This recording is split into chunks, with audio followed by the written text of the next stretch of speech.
Hey, friends!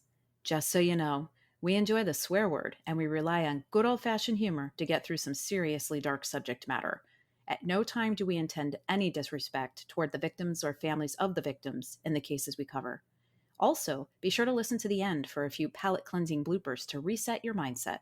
And with that, we thank you for listening and we hope you enjoy.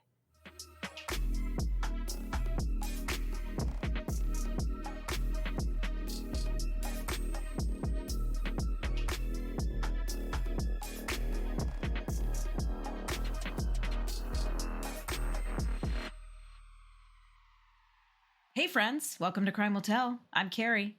And I'm Jamie. And today, we're diving into a case that involves a certain set of facts.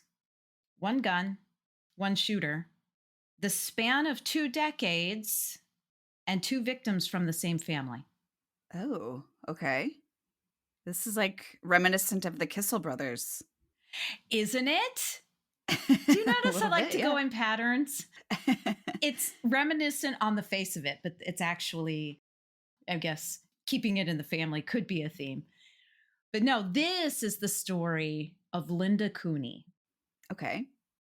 Now, Linda Cooney is a victim, or Linda Cooney is a murderer. Oh. There have been trials, there have been verdicts. As far as the law is concerned, there are no open cases, the cases are closed. I'm not convinced that we truly got justice here. Okay. Now, to be clear, Linda's story actually involves 2 separate and distinct criminal cases. While it's in the same family, there are 2 different people in the same family that are victims here. The cases are 2 very distinct criminal cases that occurred 20 years apart. Wow. So they're not wrapped up in each other, but the same gun and the same shooter are involved in both. Oh, okay. Interesting. Yeah. So the first case actually involves Linda's ex-husband, Jim. His name was James Comey. No, it wasn't. James Comey. He's the former director of the FBI. What? Have I got a story for you? No. I stand corrected. I do not mean James Comey, the former director of the FBI. Here in the United States, I mean James Coney. Okay. Close. One letter. Wow. Okay. Anyway, I'll allow it. I'll allow it. The first case involves Linda's ex-husband, Jim, who was the father of her 2 children, Christopher and Kevin. The second case involves her oldest son, Kevin. Okay. This story is a great example of some serious fucking family dysfunction. Like, just, you know how we all have that, like, one relative or that one uncle or that one aunt or that one cousin or whatever that's like weird, but not in a good weird way, or like creepy or unhinged or like too intense to be taken seriously. Like, you don't even want to get in a conversation with that person because it's just fucking weird. Yeah. It might be me. I'm not sure. You might be that person.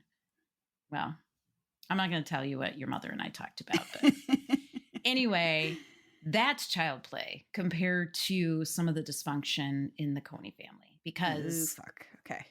Holy hot damn. So we're going to get into all of that. And like I said, while both cases did go to trial, they did both end in a verdict. There wasn't a mistrial or a hung trial in either case. I'm not convinced that justice was served. So I'll be curious as to what your viewpoint is. Okay. All right. We get through some of it. It's going to be interesting. Okay. So before we get into all of the details, what are you imbibing in tonight, if anything? Because water is always okay too. So tonight I am drinking a cinnamon barrel bourbon from 477 Distilling. And it is a fucking tasty, perfect sipping bourbon for like fall, winter weather.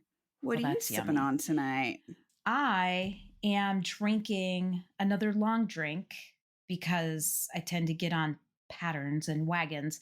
But this is the black long drink. So it's the strong citrus. Whoa. It's so good. Those Finns know how to do it. They've really done it. Well, cheers, my friend. Cheers to you. Clink. Clink.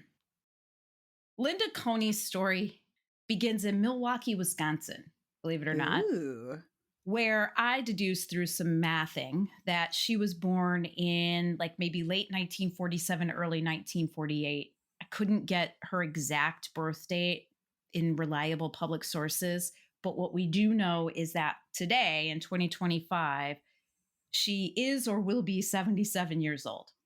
Okay, so fair enough. She's still alive and kicking, but she was born in Milwaukee, Wisconsin, or around there. Several sources said Milwaukee, so I think that's probably, she's not dead yet. So I don't have find a grave to figure this stuff out. But she eventually made her way to Palm Beach, Florida, a place known for its wealth and high-class society and exclusivity. Oh my. She aspired to be a Palm Beach socialite. That was what Linda wanted. And in order to do that, she needed to find a sugar daddy. And what better way to do that than get a job as a legal secretary, which is what she did. Now, I'm speculating. I don't know if she was like, the only reason why I'm moving to Palm Beach, Florida is because I want to be a socialite and I want to snag myself some rich man and that. But that's essentially sort of the jive of kind of how her life sort of went. Does that make sense? Yeah. Well, being a legal secretary in Palm Beach, Florida, put her in the orbit of Palm Beach's legal and social elite. And that's where she met James Cooney, who went by Jim. He was a tax attorney, but James was from a very prominent family in the area because his father was the area's first neurosurgeon.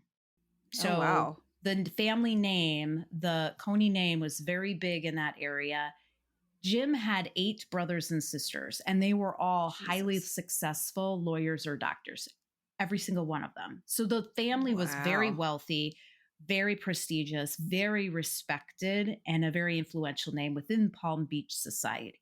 Damn, I was hoping there was like one bum and fucking Gary just hasn't done shit with his life.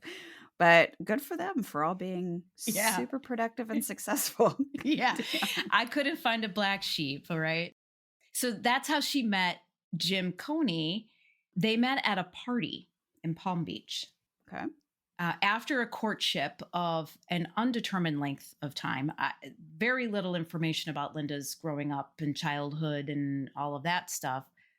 Anyway, after a courtship, Linda and Jim eloped in 1979. So if Linda was born in 1947 or 1948, she would have been 30? Yeah. 29-ish? Yeah. Which is quite older back then to marry. So I kind of got to give Linda some props. Like, girl had her eye on a vision. She had a vision for her life and she had a goal and she stuck to it. Yeah. Stuck to it. Yep. Good job, Linda. Good job, Linda. Good job, Linda. Except it all crumbles. Yeah. So anyways, so they got married by eloping in 1979. They went on to have 2 sons. So Kevin, their firstborn, born in 1981, and Christopher, born 2 years later in 1983. But unfortunately, their marriage was troubled almost from the start. Police were called to their home. So their marriage was troubled, yes, but it was troubled to the point where it spilled outside of the home. And, 911 calls were placed. So police were called to their home multiple times in the early 80s. So they got married in 79. And by 83, the police had been to the house a number of times for domestic violence and domestic disturbances. Damn. Linda accused Jim of beating her, basically. By 1987, Jim had filed for divorce twice, but the couple reconciled both times. Wow. Okay. I have thoughts on that we'll get to later. Okay. The final divorce, though, This time, third time's a charm. This one stuck. And thereafter followed the most bitter of all custody battles and finances battles that waged on for years. Linda accused Jim of verbal and physical abuse, not paying like $67,000 in alimony and child support, and neglecting the boys. Wow. Jim accused Linda of keeping the children from him. Linda wanted more money. Jim wanted more time with the boys. Bob Cooney, one of Jim's brothers, said, quote, Jim would go to pick up the kids for his weekend and they would not be there. But if Jim would give her some money, they might appear. Okay. That's gross. On February 7th, 1992, Jim arrived at Linda's Juno Beach home to pick up his sons for a weekend visit. The boys went to their room to pack. Kevin peeked through a hole in the bedroom door and saw something shiny in his father's hand. According to court testimony from a police officer who responded to the scene and then had to testify during the trial, he later said it could have been a key or a knife. He wasn't sure. Now, before I go any further, many sources say that Kevin peeked through a hole in the bedroom door and saw something shiny in his father's hand. There are conflicting statements and sources as to exactly how this was said during court testimony. Some say that Kevin didn't actually say keys or a knife, that it was actually a police officer who said that, and that Kevin actually said that he saw something gray and shiny in his father's hands. Okay. That a police officer deduced might have been keys or a knife. Keep this in mind because this detail will come back later. It's important. But suffice it to say, Kevin witnessed and was there. Both of the boys were there, but Kevin witnessed the shooting because there was a shooting that occurred right after this. So the boys go into their room to pack their bag, their weekend bag. Kevin's peeking through his hole in the bedroom door. I assume it's because maybe his parents were having words. Something made him look through the door. I don't know. Suddenly, Linda, Kevin's mother, fired multiple shots from a .357 Magnum revolver, striking Jim. Jesus. Okay. Kevin called 911 while Linda tried to call her attorney. When she realized that Kevin was on the phone with emergency services, because she didn't realize it, she took over the call, hysterically telling the dispatcher, quote, I shot at him. I don't know if I got him or not, which is weird because he was laying on the floor right there. Yeah. I'm going to guess, yeah, you did. Now, Linda claimed self-defense, saying Jim attacked her with a knife. Police did find a knife in Jim's right hand that was, are you sitting down, 8.5 inches long. Oh. So we're not talking a little pocket flip knife here. We're talking like a motherfucking knife. Like, that's not a knife. This is a knife kind of knife. Right. And not the kind of knife that would probably be mistaken for a key. That is correct. Because that's one of the very first things I thought too. Yeah. Like how you're holding it alone. You know what I mean? Yeah. And usually people with keys have more than one key. Usually there's at least two, right? Car key, house key. Right. But a lot of times back in the day, there were a lot more keys. And so keychain of keys versus an 8.5 inch knife. I just don't know that. Now, if there's yelling and there's a lot of stimulation and commotion, maybe it would be difficult. Yeah. And if you're peeking through a tiny hole, you know. And you're peeking, and there's super lots of emotion and you're scared or you're anxious, like whatever. But police did find an 8.5 inch knife in James' right hand. However, a forensic expert testified that Jim was retreating with his hands up and open when he was shot. Oh, okay. Some sources state that gunpowder residue was found on his palms, which by deducing innuendos suggests his hands were open when he was shot. Prosecutors allege that Linda rolled Jim's body over and planted the knife in his hand after he was shot. Yeah. Some sources note that the jurors were skeptical about the planted knife theory, in part because the knife was never tested to show whether it had been held at the moment of the shooting. So, meaning, if Jim really had a knife in his hand, then the knife should have been tested for gunshot residue. And if it was in his hand, the handle would have been clean and the rest of it wouldn't have been. You know what I'm saying? But they never Yeah. tested the knife. Mm. So the jurors are like, if the knife was really in his hand and it was planted there, but they didn't test it, then they didn't believe that the knife really had anything to do with anything anyway. Does that make sense? Yeah, for sure. It makes sense now, but in a little bit it might not. Okay. It's very complicated. Fantastic. Okay. As you can imagine, this trial was a fucking media circus. You got a Palm Beach, very prominent family. You've got a sensational death of a young hotshot tax attorney. You've got a beautiful young ex-wife that's standing there holding the gun but claiming it was self-defense, and two young boys who now don't have a father but were in the house at the time of the shooting. Like gangbuster media circus. 11-year-old Kevin, clutching an action figure, testified that he saw something shiny in his father's hands but couldn't say if it was a knife or keys. Linda did not testify in her own defense, and after what was a relatively quick deliberation by the jury, she was acquitted Okay. of murder on grounds of self-defense. Okay. I'm just going to let that just sink in. She was acquitted on all charges. Bada bing, bada boom. Can't try her again. Double jeopardy. She has forever and always either escaped with her innocence or gotten away with murder. Wow. Yeah, I don't know how I feel about that. After the trial, Linda moved Christopher and Kevin to Las Vegas. The Cooneys faded from public view. They went about living a normal life. Linda's raising Christopher and Kevin into teenagers and then adults and whatever. But behind closed doors, tensions simmered.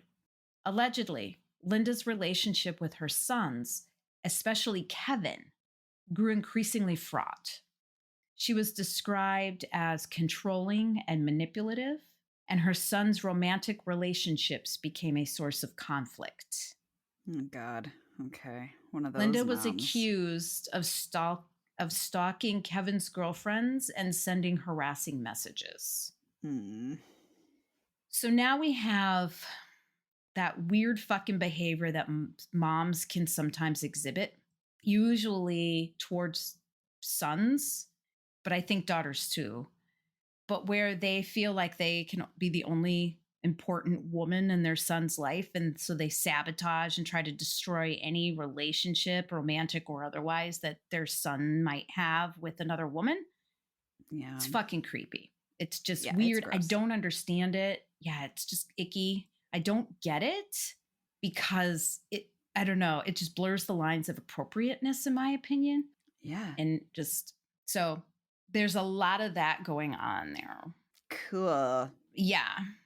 So since 1992, February 7th, when Jim Cooney was shot by Linda in self-defense, she was charged, tried, and acquitted of his murder. Fast forward all the way to June 28th, 2011, almost 20 years later. Linda calls 911 from her Las Vegas home. Her 30-year-old son, Kevin, has been shot in the neck. Fuck. The 911 call was vague, though. Linda never said who pulled the trigger, who was holding the gun, only that her son had a gunshot wound. And when police arrived, they found Kevin, a 6'9" former bouncer at a strip club, paralyzed from the neck down. Jesus.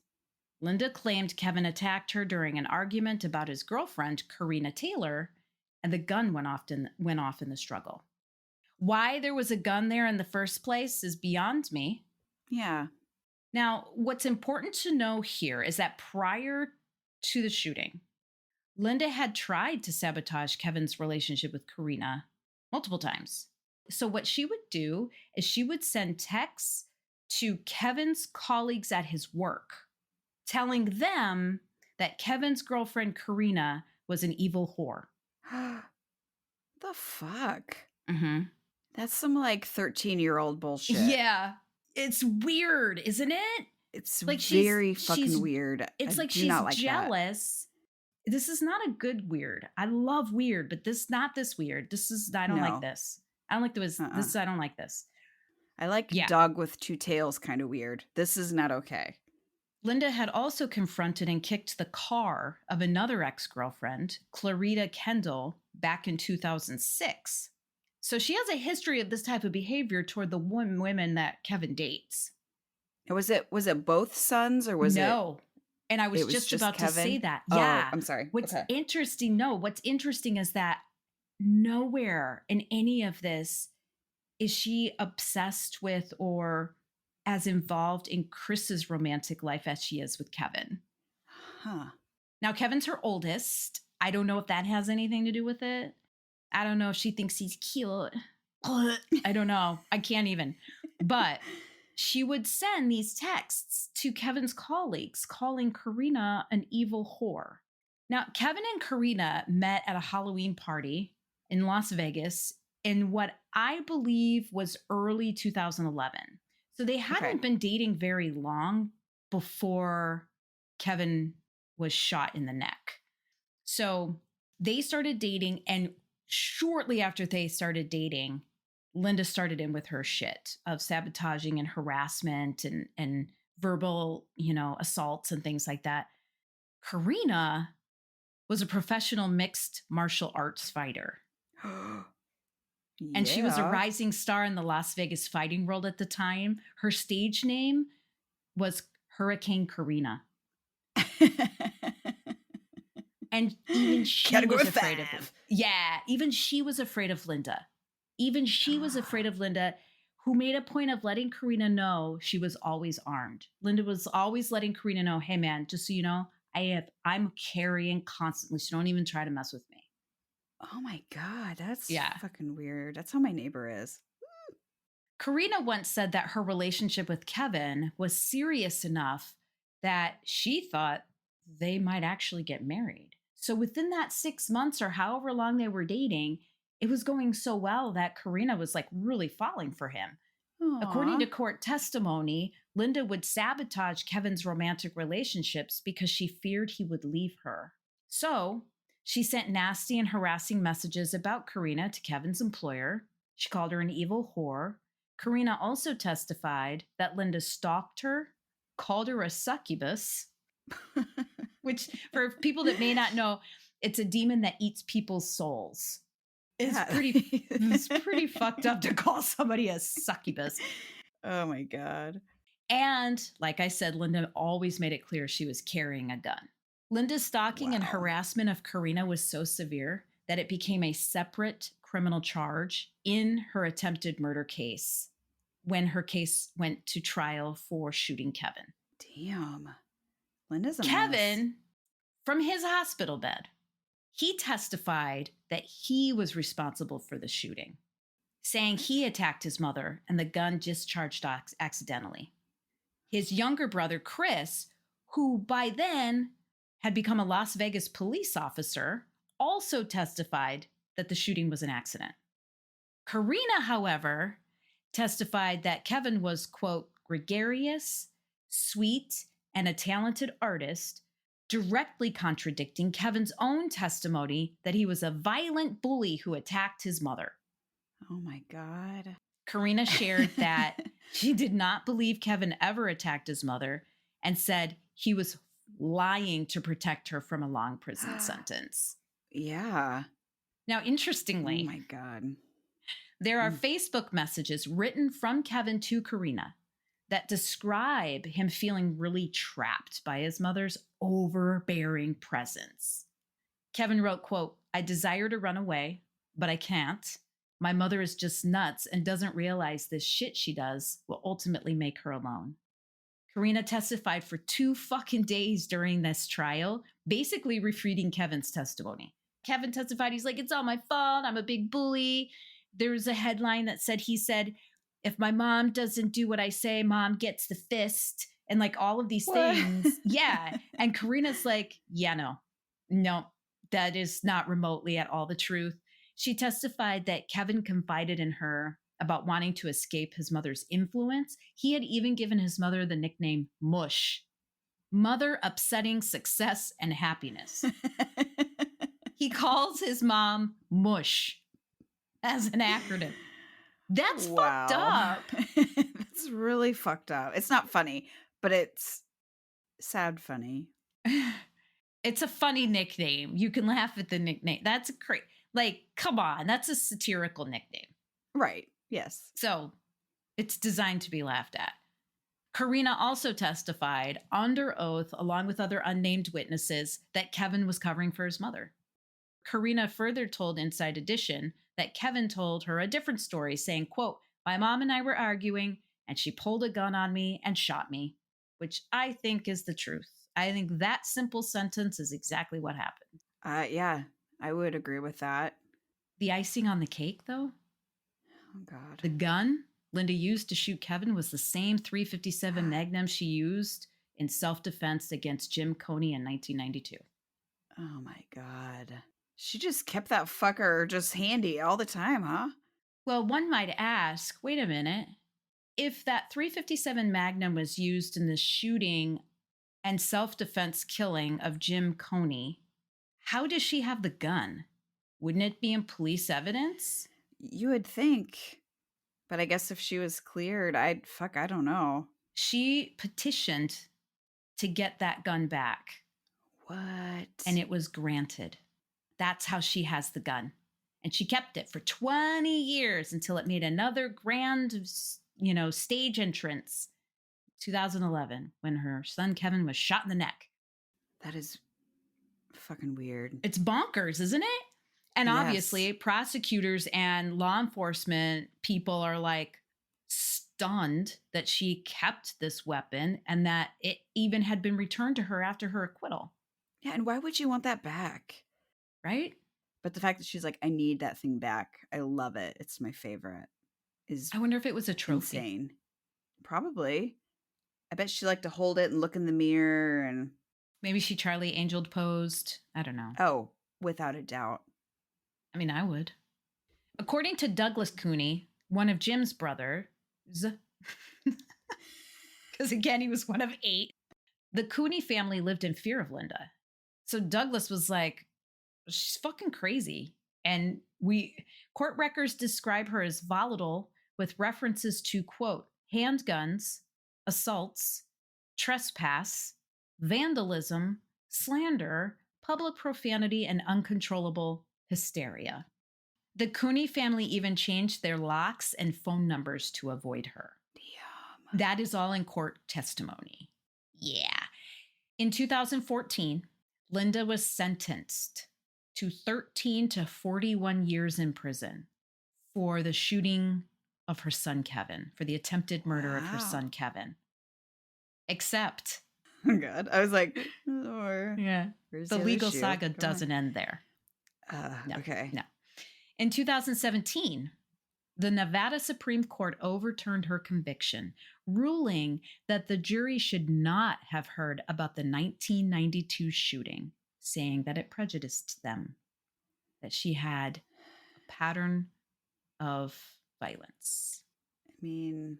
We'll talk about that. Yeah. Linda later entered an Alford plea. Which I was like, are you fucking kidding me? First, I was like, wait, what is that again? And then I was like, are you fucking kidding me?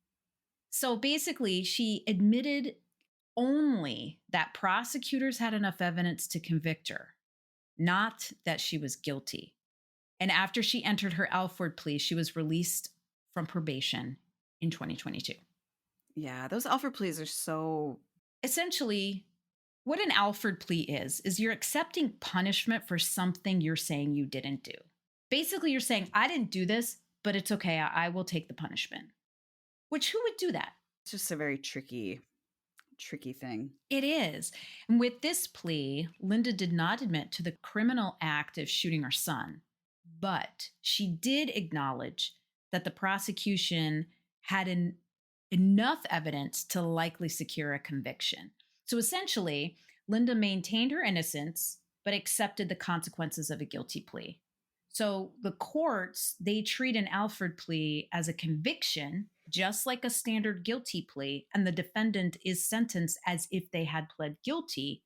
They're also really rare and serious cases, especially attempted murder cases, just like this one. So the fact that there was an Alford plea here makes it even that much more sensational. Mm-hmm. Yeah. With entering this plea, Linda accepted that prosecutors had enough evidence to convict her, but she did not admit to shooting Kevin. By doing this, she avoided a retrial, she avoided further prison time, and she was released from probation in 2022. It allowed her to maintain her innocence publicly, even though the legal system treats her as a convicted felon. In all, I calculate that Linda spent roughly 7 to 8 years in prison for shooting Kevin. Today, Kevin Cooney lives in a care facility. He's paralyzed, but he's alive. Linda, now 77, is living free. I have no idea if Kevin and Linda are in contact with each other. I couldn't figure out where Kevin is located. I couldn't figure out where Linda is located. I couldn't figure out if they have a relationship, if they've been in nothing. Linda's youngest son, Chris Cooney, was, as of 2021 at least, still working in law enforcement for the Las Vegas Metropolitan Police Department. However, his career has a bit of a mark of controversy on it. For those of you that are familiar with January 6th, 2021, here in the United States, Chris Cooney was photographed at the U.S. Capitol during the Jan 6th attack, which led to an internal investigation by the Las Vegas Police Department. And although the department confirmed the investigation was closed, they never publicly disclosed the outcome of that investigation. Okay. So I don't know what he was doing. If there were a lot of people at the Capitol on January 6th, not everybody was doing nefarious shit. So I don't know if he was or not. But it sounds like there was something going on that led to an internal investigation that led to some conclusion that's not been publicly disclosed. Okay. And that's the story of Linda Cooney and her relationship with a .357 Magnum. Damn. Okay. Do you think that Linda shot Jim Coney in self-defense? No. There's literally no details about the actual incident either. I think that they were probably just, I mean, they may have been arguing, but I don't know, just based on what you said kind of in the second half of that, like the way that she was with Kevin and everything, she just sounds very manipulative, very controlling. And I mean, especially when you're in the midst of a divorce and a custody dispute and she's potentially losing her little babies that she has full control over. I think it was just, they must have been arguing. It got out of hand and she fucking shot him. That's what I think too. And I don't think it was Kevin that attacked her. They were in an argument over his relationship with Karina. And I believe, and I'm speculating because this is not in the source material, I believe that he probably told her, I love her, or I like her a lot, and I'm not going to stop dating her. And I think she lost her shit and shot him. Shot him in the neck. She was trying to fucking kill him, in my opinion.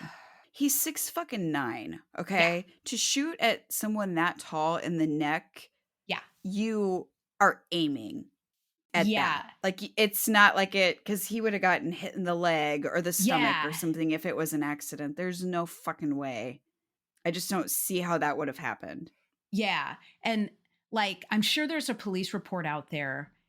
I couldn't find it, but I don't know the circumstances of the scene of when Kevin was shot. So I don't know the angle. So was he standing? Was 6'9"? That's fucking tall. That is fucking tall. Was he on the ground? Was he sitting on the or couch? sitting. Yeah. Like, was he sitting on the couch and they were arguing and she just fucking shot him in the, I don't know. Yeah, I guess I wasn't thinking about that. I just assumed that if you're in an argument, you're probably standing or whatever. But man, and then as far as like Jim goes, whenever they magically find like something in someone's hand after they've been shot and fallen, the fact that a knife was still in his hand, I find hard to believe. If you are shot and you fall to the ground, whatever is in your hand is going to be beside you somewhere, not probably still in your hand. You know what I mean? Mm-hmm. Because it seems like there's a lot of cases where they find a weapon in someone's hand after they've been shot and fallen or whatever. And that's always a little convenient for me, I guess. Like you would think it would be close by, like if it was near his hand or whatever, but like maybe I'm just fucking clumsy. But if I got shot, I would think that whatever I was hanging on to, I would let go of and not be perfectly placed in my hand. But I don't know all the details of, without being in that fucking room with the two of them, we're never gonna know. This whole episode, we really focused on Linda, right? And her fucking weird obsession with her son, Kevin. But at the end of the day, the bigger story here is the fact that two little boys, at least one of them, saw his mother shoot his father when he was 10. The other, Chris, was 8 at the time. And I don't know if he saw, but they were both in the house. And an argument between their parents led to, so I can't even imagine what that must have been like. And there has to be trauma from that. That's insanity to see one parent shoot your other parent, like in your house. I can't even. For their entire lives, they had their mother basically controlling the narrative. Yep. Of exactly what happened with their father, what was going on with them. Like she just was a puppet master for those two, and it sucks. And they didn't have a way to refute or confirm anything that she said to them. So she could have been telling them like crazy stories about their father. Mm-hmm. And we don't really know if there was domestic incidents between the two of them. Maybe. I don't know. Probably, if there were a lot of police calls. But Linda also strikes me as the type of woman that cries wolf a lot to get attention. And so I don't know if all those calls to the police were legitimate. I don't know. All I know is that you got this crazy woman, and we all know the type who thinks that she should be the matriarch of the family and that she should be the most important one and that her kids should revere her and like she should be like, and that's not how it's supposed to be, in my opinion. You raise your boys, they go off and then they take a wife or a husband and they build their own lives, and that's the circle of life. And I just think that I think she made those kids her life, basically. And I think when they grew up and started to want to spread their wings and fly, I think she lost her mind. Yeah, same. I don't know. But anyway, if you found this episode compelling, please share. Make sure you rate, review, follow. Don't forget to head over to our website at crimehotelpod.com. Grab yourself some merch. Don't forget, Christmas is coming. If you celebrate Christmas or anything, really, it doesn't matter. You got somebody with a birthday, get them some merch. Yeah, it's Tuesday. Let's get some merch. Yeah. Fuck it. Hit that subscribe button for our YouTube channel. Mm-hmm. Am I missing anything? Just that we're very, very grateful for the people that have supported us and continue to support us. And it's just been a really, really cool ride. It really has been. It's been kind of fun. So, yeah. Well, with that, goodbye, James. Goodbye, Carrie.